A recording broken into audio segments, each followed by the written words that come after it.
Damn, you made the A-list? June 30th, 1990, I was 11 years old. I got arrested for armed robbery in Philadelphia. That's the first time I got arrested. I was 11. I went on to spend 5 years in and out the juvenile system.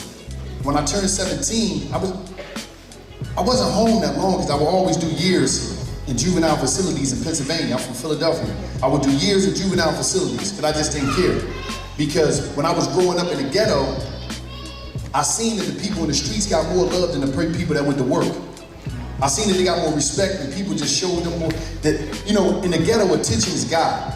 We're fascinated with attention and we're fascinated with things. In order to get attention in the ghetto, you got to get things, material things. We worship material, black people worship material things in the ghetto. That's the bottom line. We ain't gonna get around it. So I said, I know my grandma, I know my family's telling me to do right, but the people that was telling me to do right, they was outnumbered by the people that I seen winning doing wrong. And when I say winning, I'm talking about that momentary success that people have in the street game and the street culture. So since I was 11, I was married to the streets of Philadelphia. So I said to myself, I gotta go out here and do some crime and get some things in order to get some attention and be accepted. So I wound up spending 5 years in the juvenile system.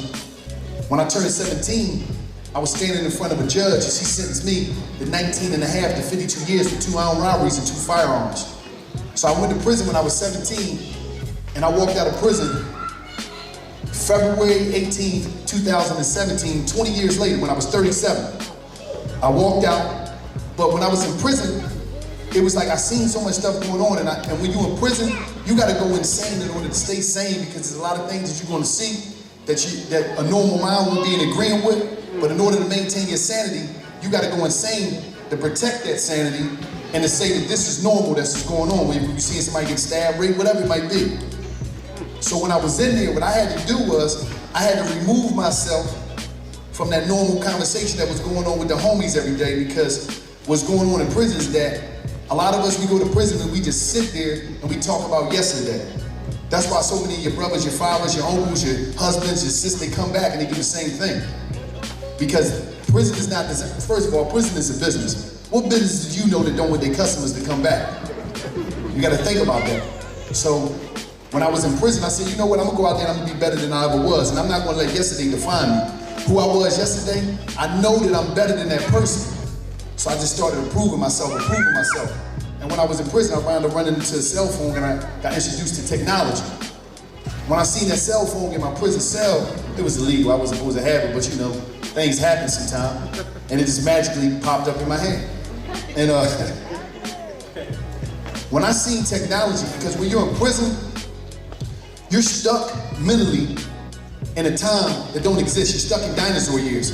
That's why a lot of people come out here and they can't function because they don't teach you nothing in prison that's gonna help you be able to operate and move around in the world as it is today. So when I seen technology and I seen social media, I seen that social media was the #1 news channel for Black America. Like we don't watch the news, we watch Instagram or Facebook or something like that. And I seen that a lot of people was out there just doing that. So I said, when I get out there, I'm gonna just tell my story and I'm gonna tell the story of the people from the bottom. I'm gonna market brands, I'm gonna market black businesses and people that's doing stuff in the hood. And that's just what I did. So I went from doing that, and then next thing you know, just started getting speaking engagements, did a TED Talk, NFL Network. And I'm telling you my story to tell you this. It's never too late to be great. It's never too late to be who you would have been. A lot of times we sit here and we say to ourselves, oh, I can't be this and I can't do that. I can't do it because of an age thing. No, if you breathe, you winning. You woke up this morning, so everybody over here is blessed. See, the wake up is the win. That's the win, because there's so many people that didn't wake up this morning. And you'll be sitting there and you'll be complaining about life, all this energy that you got to be mindful of your energy, adults, because the energy that you have, your children is going to inherit that. Be mindful, because your children don't listen to what you say, they listen to what you do. See, in the black community, we listen with our eyes, not with our ears. So we got to be mindful of that. And a lot of times, the people that we need to be listening to as adults in the black community, we don't. When we approach these kids, we approach them like this and not like this. Because everything that you know, you say to yourself, I was your age one time. You was their age in a time that don't exist no more, before technology. And dinosaur years, this is when dinosaurs existed. But now they got technology, this. And then you say to yourself, why are they doing this? Why are they doing this? Because you're not raising your kids This is raising your kids. And all that information that is coming down through this technology, because your whole thing is, okay, adults is like, I'm going to get them the phone. The phone is going to babysit them. They're in their room. I'm in my room. We don't even eat at the table no more. We don't even communicate no more. You be in your room, they be in your room. You texting them from the room 2 rooms down. It's not even a human connection no more. So you got to be mindful. And a lot of times you got to listen to these kids. These kids can't tell you nothing. That's why you don't know what's going on in your kid's life. Only time you want to jump in is when something go wrong, and then you say, my baby ain't never heard I didn't know my son did this, my son ain't do, you know. No, your son got a thorough education from what was going on Instagram. Instagram raised your son. It taught your son how to be a thug. Because you saying, damn, I moved my son from down the neighborhood. You moved him from the neighborhood, but you didn't remove him from the information. You didn't remove him from street university. You didn't remove him from thug. You didn't remove him from YouTube. So he's looking at the videos, he's looking at the dudes in the picture, you know, they got all the attention, and everybody pushing like on their picture, and they got the gun hanging out their waist, they rolling their weed. So you gotta be mindful of these babies. See these babies right here? They're owners of tomorrow. But we gotta give them all the information and all the jewels. We gotta give them that game, that God's attention, motivation, education. God's attention, motivation, education, so they can take over tomorrow, so they can be the presidents, so they can be the scientists, so they can be the engineers, so they can be the politicians, so they can be the athletes. But if we not giving them nothing, what they gonna have? We always stop in the black community, we gotta stop doing a lot of time. Stop worrying about the white man, because I'm gonna say something real, and I always tell this to the homies in the streets. I don't know nobody white that killed any of my homies. Amen. Everybody that killed my homie is black. You see, so we gotta really clean our house up. Stop worrying about. Listen, like I told you before, I ain't saying the police ain't killing black men, but I gotta worry about Raheem and Boo Boo that killed Raheem and Boo Boo.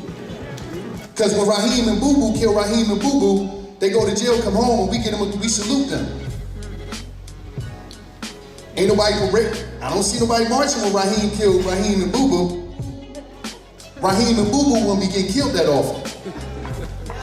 I'm just being honest, because nobody talk to black people real. All us black people want to do is play victim. Oh, this going wrong. This happened. Shut up. We just want to we don't want to check our issues. We want to make all this noise, all this protesting on social media about something, this, then the third. Y'all should have went to Keisha's Soul Food instead of going to Popeyes, because y'all went to Popeyes, y'all didn't want to go to Keisha's. So don't talk that stuff. Don't talk that black business stuff. Don't nobody talk, and every time somebody say something to black people, they say, shut up. I'ma say something, because I don't care. I don't care. I done already did time in jail. I done been shackled with no clothes. I done went through all that. So after going through that, somebody gotta tell our people what's going on. So I'ma tell you. Start making sure, the same way you making sure that you watching that new Cardi B video, or you going to buy that chicken's Popeye, make sure you at the meetings with the school for the kids. Make sure you at the school meetings. Make sure you there. Make sure you there. You know anything that's going on Instagram? Do you know your child English teacher? You teach it. You don't know your English teacher. Did you go meet the lady in the cafeteria that's around your kid every day? You know the gym teacher? As a man, you got a daughter, so I think you should go and find out who this dude that's the gym teacher, or your daughter. Your daughter in gym class. I'm not saying the gym teacher did anything wrong, but you do need to know who the gym teacher is, especially if you ain't got no man in the house that's going to handle these things himself. So much stuff going on. Right. So the same way that we subscribe to all the ignorance, we need to subscribe to what's going on with our babies. Because don't wait till something happened to your child. Now you want to be upset. Oh, they touched my child, or this happened, and this going on. And, nah, if you was doing it on the time of your job, this wouldn't have happened. So we got to really be a community and stop being a community. And I realize we all not going to mess with each other. But find some people that you do mess with, build some type of brotherhood or sisterhood, and figure out what y'all can do in your community directly. Stop worrying about people and don't worry about Trump and them. Don't worry about White House. Don't worry about all that stuff. That's not. Worry about local politics where you can knock on somebody's door if they not doing what they said they was going to do when you got them in office. Start going to talk to them. Have meetings with them and say, listen, this is what we're trying to do in our community. This is what we, and when you start having the meetings, start having meetings with you and black people. It's cool to talk to somebody black that you don't know. You don't have to know them and say hi. Your daughter go to the same school as their daughter, could y'all just say, how you doing? You think sometime we get together and go over the stuff that they, so we can build our own union, so we can know what's going on inside of that institution, which is a school. So we can get together, we can have things for the kids. We can make sure that if you might don't know me, but I know you, sister, and I might can't make it to that trip, but I know you there, you know who I am, you can look over them. Start building, y'all gotta, y'all see the brothers, we killing each other with the sisters. Y'all got y'all stuff with y'all too. Y'all got y'all little mess, y'all ain't no joke. Y'all get real feisty, y'all don't mess with each other. Oh, she looked at me, her hair mess, or this, she ain't got a nail. Y'all be beefing about some stuff. I don't get it. We be beefing about, he killed my homie. Y'all be beefing about, oh, she got to the hairdresser before me, so how'd she get in the chair? Now you ain't talking to her for 3 years. You know what I mean? Like y'all black women stuff, y'all ain't no joke. But y'all so loving, y'all so passionate, y'all so strong at the same time. And if y'all can take all that ingenuity y'all got, all that strength, all that knowledge, because y'all strong to be dealing with us, because sometimes we ain't the S word, I can't say it because kids here. As men, we something. The way y'all deal with us, if y'all can deal with us, y'all can deal with, they can put y'all in the zoo, y'all can deal with lions, tigers, and bears. If y'all can deal with us. But imagine if y'all get with each other and y'all build them sisterhoods that's necessary to make sure our community can be better. I had a young boy get killed in my neighborhood. So when the young boys told me what happened, I'm on the corner talking to them because where I'm from, and ain't just where I'm from, anywhere in the country, when I go to a community, I go to the corner. I ain't worrying about, I go to where they got them guns on their hips and they smoking that stuff, and I got something to say to them. So when the young boy told me who shot who, I'm like, hold up. He shot him. They moms went to school together, but they never even knew it. Y'all moms went to school together, man. They had the same, and he shot him, and y'all pops they used to be doing this, that, and the third. But the adults is not even coming together to stop some of the things that goes on in our community. Because you don't like her because what's that? So we really got to be mindful. We got to take back our community first. First, you got to take your house back. You got to get your house together first. Start putting that phone up sometimes. Tell them, no, you don't need that. Come on, let me get that. Put it up. I understand you need it for emergency reasons, just in case you can know where they at, but you got to start being on point with that. Once you get your house together, then talk to your neighbor, and have your neighbor talk to their neighbor, and then it start from there. Stop worrying about some people doing something for you. Because guess what, y'all? Black people, ain't nobody coming to save us. It's not happening. Ain't no miracle. Ain't nobody just coming to save us. I tell people that all the time. God put everything we need on this planet, so he gave us a mouth to talk to people to get help, ask for help. He gave us all the tools that we need on the planet. We only talk to God when we're in bad situations. Nobody talk to God and say, man, you know what, I'm doing good. My bills paid, I got a great job, I got a business, I got a nice car, my kids in college. Nobody just say, God, thank you. All right. Thank you. No, we wait till we in the, oh, I can't pay my rent this week. Oh God, could you help me? Come on, that ain't how it works. When you're talking to the universe, that ain't how it works, so you gotta be mindful of that. But I just wanna say this. I love y'all, man, and I just hope that we get it together one day. I hope that we be living, because I'm 40 years old, and I feel as though I already lived 50% of my life. As a black man, I might make it to 80, we don't make it that long. I eat healthy, do anything I'm supposed to be, but anything can happen. But it's like, we gotta start living our life and say, what part of, how many quarters of our life is gone, and what we gonna leave on this planet for our kids? Like the moves I make to secure the futures of the family members I won't be living to meet. I don't make moves for me no more. I make moves for my brother that got killed, his kids. I gotta make sure they cool and to make sure their kids cool.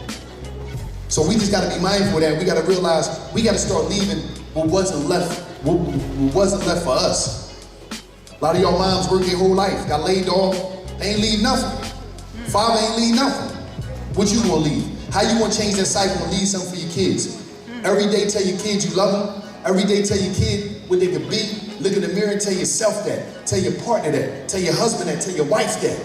Tell your sister that. Call them and say, listen, man, I love you. Why are you calling me for that? I'm just calling you to say it. And that's why they gonna say, why you calling me for that? Because it's not normal. Think about that. When the last time we told somebody we love them that's our family member? Think about that. No, let the baby cry. They just singing. It's cool. That's what my grandma used to tell me. my little brother used to be crying. I used to go get him. She said, no, he just singing. Leave him there. I said, damn, man, he crying though. No, that's singing. It's cool. It's all right.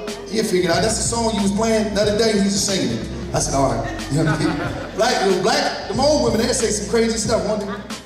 I mean, they had you on a mission, but I just want to let y'all know I love y'all. Love yourself every day. Believe in yourself every day. Every day you wake up, you got another shot to make it happen in life, whatever you want to do in life. Don't let nobody, like Les Brown said, don't never let nobody tell you that you can't do something they never done themselves. And to you kids out there, let me say something to you kids. There's going to be people that's going to come in your life that's going to try to derail you from from your journey. Don't pay attention to them. Always embrace your individualism, even if they call you weird. Because when they call you weird, they laughing at you because you're different. You laughing at them because they all the same. Always embrace your individualism and believe in yourself. And anything you want to do, you can do it. But y'all parents got to tell them that every day too. Thank y'all for your time. I love y'all.